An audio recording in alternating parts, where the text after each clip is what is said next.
मधल्या काळामध्ये करोनाचं सावट होतं आणि त्याच्यामुळं सोशल डिस्टन्सिंग वगैरे ठेवा, लिमिटेड लोकांना भेटा वगैरे वगैरे अशा पद्धतीनं सगळ्या सूचना होत्या, नियमावली होती. परंतु आता ती नियमावली उद्यापासून बऱ्याच अंशी शिथिल करण्याचा निर्णय मुख्यमंत्र्यांनी घेतलेला आहे. त्याच्याबद्दलच्या आदेश निघतील. पण आता राष्ट्रवादी काँग्रेस पक्षाने पुन्हा ठरवलेलं आहे की राष्ट्रवादी भवन मुंबईमध्ये आम्ही मंत्र्यांनी इथं जनता दरबार सुरू करायचा. मी आज सकाळपासून इथं थांबलेलो होतो, पण आज सुरुवात आहे, त्याच्यामुळे अजून ह्याच्याबद्दलचं फार पब्लिसिटी झालेली नाही. पण रोज सोमवार ते गुरुवार का शुक्रवार, सोमवार ते शुक्रवारपर्यंत वेगवेगळे राष्ट्रवादी काँग्रेस पार्टीचे मंत्री महोदय हे इथं सकाळी नागरिकांच्या करता, कार्यकर्त्यांच्या करता उपस्थित राहणार आहेत. पूर्वी जसा जनता दरबार चालायचा तशा पद्धतीचे जनता दरबार पुन्हा इथं आता सुरू होणार आहे. आणि म्हणून त्याकरता मी इथं आलो होतो. मी कार्यकर्त्यांनाही भेटलो आणि जेवढे काही लोक आले होते त्यांनाही भेटलो. उद्यापासून संपूर्ण महाराष्ट्र निर्बंधमुक्त होणार असं म्हणायचं का? संपूर्ण महाराष्ट्र निर्बंधमुक्त होणार का काय होणार याबद्दल स्वतः मुख्यमंत्री, आज आमची 4 वाजता कॅबिनेट आहे, मुख्यमंत्री महोदय त्याच्या संदर्भात सगळ्यांशी चर्चा करतात आणि अंतिम निर्णय घेतात. सगळ्यांशी चर्चा केल्यानंतर पूर्णपणे ते वेगवेगळ्या सहकाऱ्यांशी, टास्क फोर्सशी बोलतील. WHO बद्दल पण माहिती ते घेतात. केंद्र सरकारच्या पण काही नवीन सूचना, गाईडलाईन आलेल्या आहेत त्याची पण माहिती घेतात आणि त्याच्यातून आपल्या राज्याच्या जनतेच्या हिताचं जे काही असेल ते करण्याच्या बद्दलची कार्यवाही केली जाते. फडणवीसांच्या विरोधात एक याचिका करणारी सतीश उईके आहे, त्यांच्याकडे ईडीची धाड पडली सकाळी. म्हणजे कुठेतरी अशा पद्धतीनं जे भाजपने, मला त्याच्याबद्दल काहीच सांगायचं नाही. No comments. कर्मचाऱ्यांच्या संपसणार तुम्ही 31 तारीख शेवट दिली होती. शेवटच्या दिवस मी त्यावेळेस आपल्याला सांगितलेलं होतं की 31 तारखेपर्यंत मागं ज्या ज्या घटना घडल्या, अनिल परब साहेब ह्या खात्याचे मंत्री आहेत, त्यांना सूचना दिल्यात आलेल्या होत्या की 31 तारखेपर्यंत सगळ्यांनाच संधी द्या. आता तशा प्रकारची संधी दिली. उद्यापासून मात्र कठोर निर्णय घेतला जाणार आहे अशी साधारण शक्यता आहे. कठोर भूमिका म्हणजे नेमकं काय? कठोर भूमिका म्हणजे उद्याच्याला वेळ पडली तर ज्यांना काढून टाकलेलं आहे त्यांना बाजूला करून तिथं नवीन भरती पण होऊ शकते. किंवा काही बाबतीमध्ये जसं बेस्टनी आणि PMPMLनी इलेक्ट्रॉनिक बसेस आणि ह्याच्या CNGवरच्या बसेस ह्या पर किलोमीटर घेतलेल्या आहेत. त्याच्यामध्ये कॉन्ट्रॅक्टमध्ये पंतप्रधान पुण्याला आले होते तेव्हा पण 100 का 125 बसेसचं इनॉग्रेशन झालं. त्याच्याही बद्दल त्या बसेस घेऊन एका कंपनीनं त्या आपल्या PMPMLला चालवायला दिलेल्या आहेत आणि तो हिशोब जर काढला तर तो आत्ताच्या खर्चापेक्षा कमी खर्चिक होतो आणि त्याच्यातनं प्रवाशांचा आपल्याला फायदा करून देता येतो. वाहनं नवी कोरी येतात, एअर कंडिशन युक्त बसेस असतात. अशा पद्धतीनं, कारण आपण आता त्यांना 10 तारखेला पेमेंट करायचं कबूल केलेलं आहे. विलिनीकरण तर नाहीच म्हणून सांगितलं, पण कारण त्या रिपोर्ट जो आला 3 अधिकाऱ्यांच्या समितीचा, ज्याला मंत्रिमंडळाने मान्यता दिली किंवा मंत्रिमंडळाने तो स्वीकारला, त्याच्यामध्ये पण त्यांनी ज्या गोष्टी सांगितल्या त्या बऱ्याच अंशी आम्ही पूर्णत्वाला नेण्याचा प्रयत्न केलेला आहे आणि पगार पण आता पूर्वीच्या तुलनेने बऱ्यापैकी वाढवले. दुसरा एक असा प्रश्न आहे की हे हो का, उद्याच्याला सरकारने कुठलाही निर्णय घेतला आणि त्याच्यानंतर न्यायव्यवस्थेने एखादा डिसिजन दिला तर न्यायव्यवस्था सर्वोच्चच आहे. ह्याच्यात प्रश्न काय विचारता? ह्याच्यामध्ये न्यायव्यवस्थेने सांगितलेपर्यंत काही होणार नाही, परंतु एकदा ती मुदत संपली की पुढं कठोर कारवाई करण्याचा तर अधिकार निवडून दिलेल्या मंत्रिमंडळाला असतोच. विरोधामध्ये राष्ट्रवादी सॉफ्ट कॉर्नर घेते अशा प्रकारची टीका होती. विशेषतः गृह खातं जे आहे ते महाविकास आघाडीवर जास्त कारवाई करते, भाजप विरोधात करत अशी एक चर्चा आहे. त्या संदर्भामध्ये आमचे गृहमंत्री दिलीप वळसे पाटील साहेबच जास्त अधिकारवाणीने सांगू शकतील, कारण ते विभाग बघतात. आम्ही आमच्या विभागाची कामं करत असतो. संजय राऊतांनी म्हटलं आहे की युपीएच्या सातबाऱ्यावरती आणखी काही पक्षांची जी आहे ती नावं टाकावी लागतील आणि दुसरीकडे शरद पवारांना सुद्धा त्यांचं नाव पुढे येत आहे. मी आपल्याला नेहमी सांगितलेलं आहे की मला कुठल्याही परिस्थितीत कधी प्रश्न विचारत असताना गेले 30 वर्ष महाराष्ट्रापुरते प्रश्न विचारा, मी त्याच्याबद्दल उत्तरं माझ्या परीनं देण्याचा प्रयत्न करीन. राष्ट्रीय पातळीवरच्या पक्षाच्या बद्दल राष्ट्रीय पातळीवरचे प्रवक्ते, काम करणारे आणि राष्ट्रीय पातळीवरचे नेते उत्तर देतात. त्यामध्ये म्हटलंय की जर वीज कनेक्शन काय बबन लोणीकर जे भाजप नेते आहेत, माजी मंत्री आहेत, त्यांचं वीज कनेक्शन कापलं. त्याच्यानंतर त्यांनी धमकी दिली, एक ऑडिओ रेकॉर्डिंग पुढे आले की मी तुमच्या घरावरती आयकरची 10% कशा पद्धतीने बघताय तुम्ही? अशा मी काय बघायचं, त्याच्यामध्ये मीडियानी विचार केला पाहिजे. कुणी काय बोलावं गेले अनेक दिवस कोण काय बोलतंय ह्याचा सगळा अनुभव त्या ठिकाणी प्रत्येकजण घेत आहे. परंतु कुणी काय बोलावं आणि कुणी काय मत व्यक्त करावं हा ज्याचा त्याचा स्वतंत्र विचाराचा त्यांचा हे आहे, त्याला आम्ही काही टीका टिप्पणी करू इच्छित नाही. मला हे मी अनेकदा तुम्हा पत्रकार मित्रांना माझं अधिवेशन चालू असताना पण भूमिका मांडली किंवा मी तुमच्याशी बोलत असताना सांगतो, ही व्यक्ती असं बोलली म्हणून तुम्ही काय बोलता. कुणाला काय बोलायचं त्यांनी ते बोलावं. मला माझ्या संदर्भामध्ये जी काही भूमिका मांडायची ती मी मांडीत आणि विकासाच्या बद्दलचे प्रश्न असतील किंवा सरकारशी संबंधित काही प्रश्न असतील तर त्याची उत्तर मी देईन.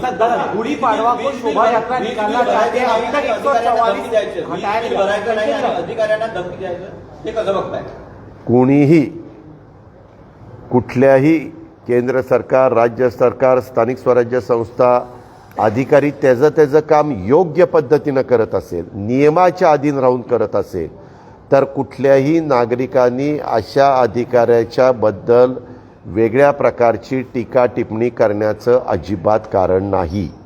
त्याबद्दल पण कायदे नियम आहेत. जर शासकीय कामामध्ये कुणी अडथळा आणला तर त्याबद्दल पण आपल्याला तक्रार करता येते आणि पुढची कारवाई करता येते. शेवटी ते तिथं जी जबाबदारी घेऊन त्यांना तिथला पगार दिला जातो, त्यांना तिथं बसवण्यात येतं, त्याचं काम त्यांनी करावं, पण ते नियमाच्या अधीन राहून केलं पाहिजे. नियम तोडून कुणीच काम करण्याचा प्रयत्न करू नये. 144 अभी भी लगी हुई है. गुड़ी पाड़वा के दिन शोभा यात्रा निकालना चाहते हैं. बीजेपी का कहना है कि आप लोग इजाजत नहीं देंगे फिर भी हम शोभा यात्रा आज रात को उसके बारे में जो भी प्रेस नोट है वो हमारे चीफ मिनिस्टर की तरफ से निकाली जाएगी. और आज हमारी 4 बजे कैबिनेट है, उसमें हम सब बात करने वाले हैं और उसके बारे में जो ठीक होगा वो डिसीजन लेने वाले. देवेंद्र, कल बीजेपी की बैठक हुई, उनका कहना है कि हम आगामी चुनाव जीतने के लिए पूरी तैयारी से मैदान में उतरेंगे. आपको लगता है कि आप लोग को और मजबूत होने की जरूरत है और नए साथी आए आप लोग के साथ ताकि कोई भी चुनाव में हर एक पार्टी को चुनाव जीतने के लिए पूरी कोशिश करने का अधिकार है. वो उनकी तरफ से करेंगे, बाकी हम पार्टी हमारी तरफ से करेंगे. जरंडेश्वर कारखाना ईडीने जप्त करावा आणि शेतकऱ्यांना द्यावा असं किरीट सोमय्यांची मागणी आहे. त्यांनी काय मागणी करावी हा त्यांचा अधिकार आहे, मला त्याच्याबद्दल काहीच बोलायचं नाही. दादा, शिवसेना नाराज दिखाई दे रही है कहीं ना कहीं एनसीपी से, क्योंकि एनसीपी का एक सॉफ्ट कॉर्नर दिखाई दे रहा है बीजेपी के. उसके बारे में शिवसेना के चीफ उद्धव ठाकरे साहब डिसीजन लेंगे, क्योंकि हम अकेले काम नहीं करते. उद्धव ठाकरे जी, पवार साहब और सोनिया जी, ये तीनों ने मिलके ये महाविकास आघाड़ी ये गठित की है, तो उसके बारे में सब मिलके डिसीजन लेंगे. और काम करते वक्त हम हर एक को कैसी मदद हो सकती है यही सोचते हैं, यही काम करने की हमारी कोशिश रहती है। दादा, आप यूपीए का हिस्सा हैं, यूपीए को और मजबूत करने की हर तरफ से सवांग कोशिश हो रही है। आपको लगता है कि और जो गैर बीजेपी विरोधी पार्टियां हैं सब साथ आए, आगे बढ़े, ताकि हमारे महाराष्ट्र में यूपीए नहीं है, सेंट्रल में यूपीए आता है, तो इसीलिए सेंट्रल के लोग इसके बारे में जवाब देंगे। महाराष्ट्र में महाविकास आघाड़ी है, महाविकास आघाड़ी के बारे में हम एक सब मिलके काम कर रहे हैं और आगे भी हमारा काम चालू रहेगा। एमएलएस के लिए जो घर दिए गए थे, बकायदा जितेंद्र आवाड जी ने अनाउंस किया था, कहीं ना कहीं उसको लेके विरोध नहीं, क्या हुआ उसके बारे में गलत मैसेज गया। वो घर क्या मुफ्त नहीं है। जैसे म्हाडा में अलग अलग लोगों को घर देते हैं, जैसे स्पोर्ट्समैन को देते हैं, कुछ अलग अलग सेक्टर के लिए रिजर्वेशन उस पर रहता है, तो वही परसेंट से कुछ जिनको बिल्कुल घर नहीं है। बम्बई में जिस एमएलए का, एमएलसी का खुद का घर नहीं है, उसके बीवी का घर नहीं, बीवी के नाम के ऊपर घर नहीं है, उसके खुद के नाम के ऊपर घर नहीं है, ऐसे लोगों को जो भी उसका दाम है, फ्री नहीं, उसकी जो कीमत है, उसकी जो प्राइस है वो फ्लैट की, वो लेके देने का उन्होंने डिक्लेयर किया था। लेकिन असेंबली में डिक्लेयर करते वक्त उन्होंने खाली बताया कि हम 300 फ्लैट एमएलए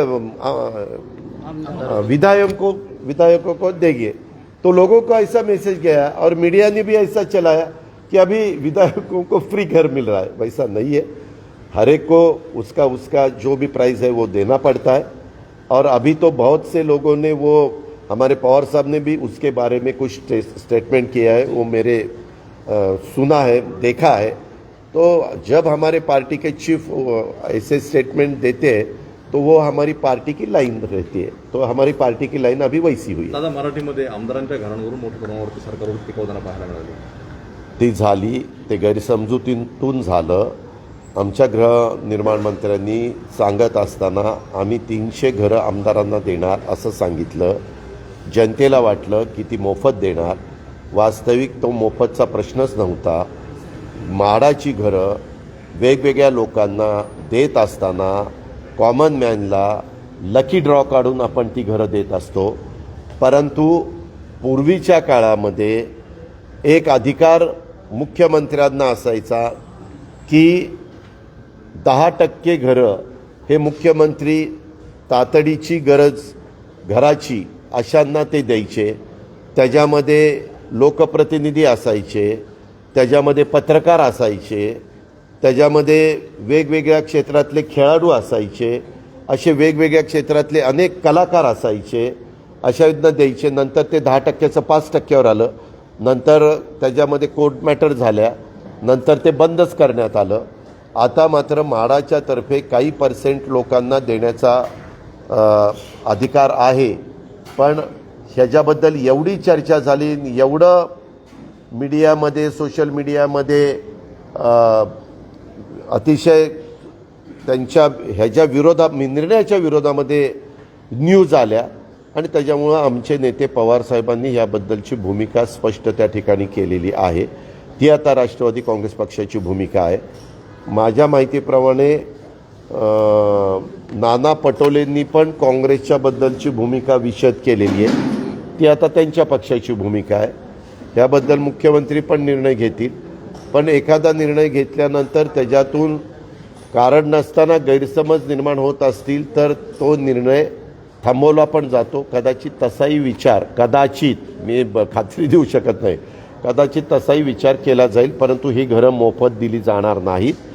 हे जे काही किंमत त्या घराची असेल ठरवलेली, त्या किमतीतच देण्याच्या बद्दलचा विचार होता, पण आता एवढं लोकांची जर विरोध असेल तर कदाचित ते होणार नाही। दादा, एक बड़ी बात सर, बीजेपी ने एक बड़ी मांग की है कि महाराष्ट्र में जितने भी मस्जिदों पर लाउड स्पीकर्स लगे उन्हें निकाला जाए, ध्वनि प्रदूषण हो रहा है। कोर्ट का ऐसा आदेश है, उनका कहना है। सरकार की क्या भूमिका है, क्या मस्जिदों पर लगे या प्रार्थना स्थलों पर लगे लाउड स्पीकर्स को हटाया जाएगा? उसके बारे में पूरी जांच की जाएगी और उसमें क्या कोर्ट ने बताया है, हाई कोर्ट ने बताया या सुप्रीम कोर्ट ने बताया या सेशन कोर्ट ने बताया है, क्या बताया है, ये सब मालूमात करके ही उसके बारे में जो भी डिसीजन है वो लेगा तो सर कहीं ना कहीं इस तरह के मुद्दे उठाना आपको लगता है कि चुनाव आ रहे हैं इसलिए ध्रुवीकरण करके नहीं, मैंने आपको बहुत दफ़ा कहा है कि जब भी चुनाव कोई आता है, जो भी कोई ठीक चल रहा होता है, तब कुछ ना कुछ ऐसे इशू निकाल के एक गलत कोई बातें शुरू होती है, वो बिल्कुल मुझे तो मंजूर नहीं है। क्योंकि इतना अभी 75 ईयर्स हो गए हमें स्वतंत्रता मिलके, और तो भी हम ऐसे ही इशू निकाल रहे हैं, वो कितना सही है कितना गलत है, हर एक आदमी ने उसके बारे में सोचना चाहिए और आगे के बारे में विचार करना चाहिए। दादा मराठीमध्ये हाच मुद्दा शेवटचा. आसामबद्दल ध्रुवीकरण करण्याचा तुमचं प्रयत्न वाटतोय का आपल्याला असे लाऊडस्पीकरचे मुद्दे घेऊन? शेवटी कुणी कुठला मुद्दा घ्यायचा हा ज्याचा त्याचा अधिकार आहे. सरकार म्हणून कुणी काम करत असेल तरी त्या बाबतीमध्ये सुप्रीम कोर्ट, हायकोर्ट जे काही सांगेल त्याच्याबद्दलची आपल्याला अंमलबजावणी करावी लागते. आणि जर उद्या काही एखादा मुद्दा पटला नाही तर आपण अपील पण बेंचच्या पुढं करू शकतो. ह्या संदर्भामध्ये नक्की काय निर्णय दिलेला आहे तो मी काही वाचलेला नाही आहे, परंतु त्याची माहिती घेतली जाईल आणि ती माहिती घेऊन हायकोर्टाने किंवा सुप्रीम कोर्टाने दिलेल्या निर्णयाच्याबद्दलचा कुठलाही अवमान होणार नाही अशा पद्धतीनं पावलं उचलली जातील. अर्थात ती पावलं उचलत असताना सरकार म्हणून सरकारच्या पातळीवर निर्णय होईल, तो काही एकटा मी म्हणतो म्हणून निर्णय होण्याचं काही कारण नाही. दुसरी गोष्ट, आपण जे सांगताय की ह्या सगळ्या गोष्टी घडत आहेत, अलीकडच्या काळामध्ये विकासाचे मुद्दे सोडून बाकीच्याच मुद्द्याच्याबद्दल आपण बरीच चर्चा करतो.